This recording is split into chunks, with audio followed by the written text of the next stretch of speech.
గల్లీ నుంచి ఢిల్లీ దాకా మంచి ఫాలోయింగ్ ఉన్న పార్టీ ఏదైనా నాయకులు వెళ్ళిపోతే కుంగిపోతూ కూర్చోదు. పోతే పోని దరిద్రం వదిలిపోయింది అనుకుని ఆ స్థానంలో మరొక నాయకుడిని సిద్ధం చేసుకుంటుంది. కానీ వేల మంది నాయకుల్ని, లక్షల మంది కార్యకర్తల్ని తయారు చేసిన కర్మాగారంగా చెప్పుకునే కారు పార్టీ ఎందుకని రివర్స్లో ఆలోచిస్తోంది?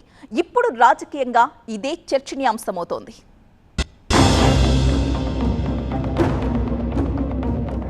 నాయకులు కరువైన బీఆర్ఎస్,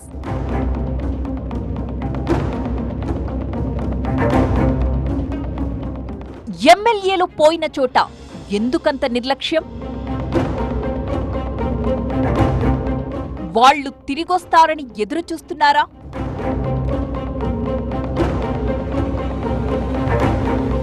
హైకమాండ్తో ఆ 10 మంది టచ్లో ఉన్నారా?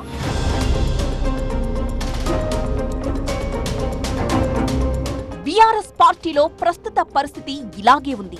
పార్టీ జెండాపై గెలిచిన 10 మంది ఎమ్మెల్యేలు అధికార పక్షం వైపు గోడ దూకేశారు. ఇలాంటి పరిస్థితుల్లో పట్టు తప్పకుండా వ్యవహరించాల్సిన హైకమాండ్ ఆ స్థాయిలో చర్యలు మాత్రం తీసుకోలేదన్న అభిప్రాయం పార్టీ వర్గాల్లోనే వినిపిస్తోంది. వాళ్లు పోతే పోయారు. ఆయా స్థానాల్లో మరొక ఇన్ఛార్జిని నియమించి పార్టీ క్యాడర్లో స్థైర్యం నింపే ప్రయత్నం చేయాల్సిందే అన్నది గులాబీ దళంలో వినిపిస్తున్న వాదన. సాధారణంగా జరిగిన పరిణామాన్ని ఛాలెంజ్గా తీసుకుని మరింత బలమైన నాయకత్వాన్ని సిద్ధం చేసుకుంటాయి రాజకీయ పార్టీలు. కానీ భారత రాష్ట్ర సమితిలో మాత్రం సీన్ రివర్స్లో కనిపిస్తోంది.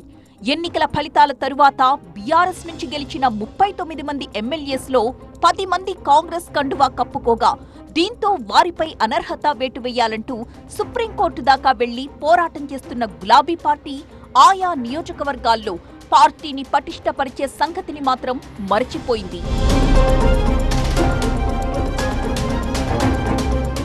ఎమ్మెల్యేలు పార్టీ మారిన నియోజకవర్గాల్లో ఇప్పటి వరకు బీఆర్ఎస్ పార్టీ ఇన్ఛార్జీలను నియమించడం లేదంటేనే అక్కడ పరిస్థితి ఏమిటో అర్థం చేసుకోవచ్చు.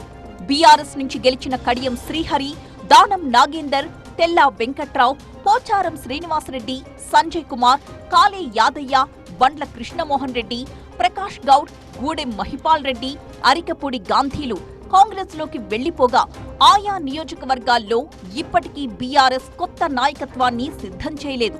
వాటిలో స్టేషన్ ఘన్పూర్ నుంచి మాజీ ఎమ్మెల్యే రాజయ్య, రాజేంద్రనగర్ నుంచి కార్తీక్ రెడ్డి దూకుడుగా పనిచేస్తున్నారు. జగిత్యాలలో ఎమ్మెల్సీ కవిత పేరున పర్యటనలు చేస్తున్నా ఇన్ఛార్జ్ లేకపోవడం మైనస్ గా మారింది. పటాన్ చెరు, శేర్లింగంపల్లి, ఖైరతాబాద్ నియోజకవర్గాల్లో తమకు బాధ్యతలు ఇవ్వాలంటూ పలువురు కార్పొరేటర్లు, సీనియర్ నేతలు అడుగుతున్నా బీఆర్ఎస్ హైకమాండ్ నుంచి స్పందనే కరువైంది. ఎమ్మెల్యేలు హ్యాండ్ ఇచ్చిన మిగతా నియోజకవర్గాల్లోనూ ఇదే పరిస్థితి.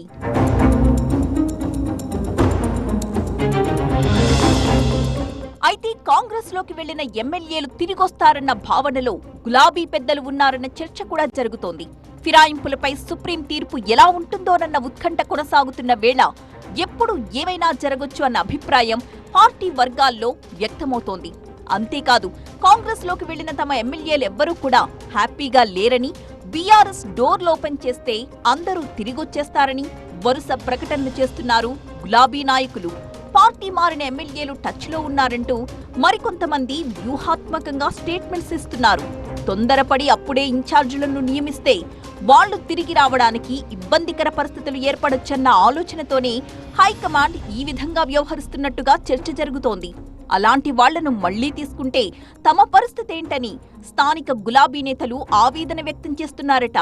అయితే రాజకీయాల్లో ఇవన్నీ కామన్ అంటూ సర్ది చెప్పే ప్రయత్నం చేస్తున్నారట గులాబీ పెద్దలు.